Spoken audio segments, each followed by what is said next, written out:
làm rê cơm mất lặng lặng tay tôi tua yên bàn tay ô áo chút chùm kia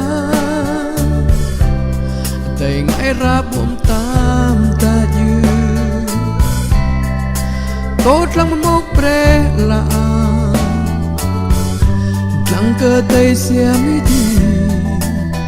cùng đi lại chắc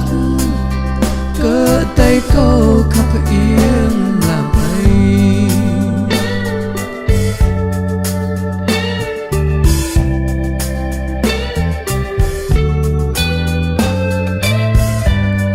cậu tắt tay nào hiểu lấy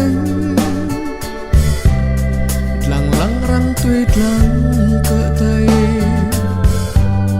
tay lại xin ngã face năn cho ta tay xem xin răng lăng mốc bre là lăng cơ tay xem đi cùng đi lại chắc cơ tay câu khắp yên làm này câu hức ác tí giờ kia ta tay pray cơ câu claim ác ruồi này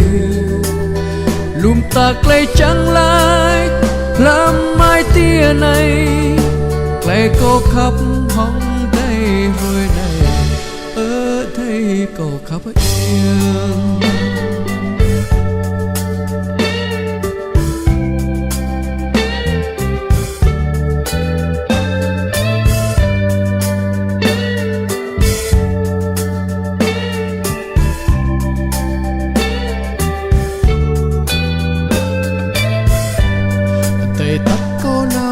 cơ sang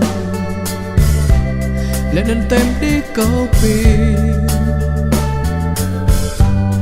cậu cũng biết tay hông play khắp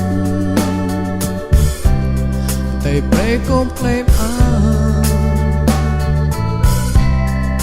dám ta clay chẳng là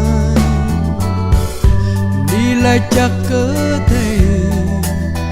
ở thầy câu khắp có lại chắc cơ tay làm này ở tay có khóc có lại chắc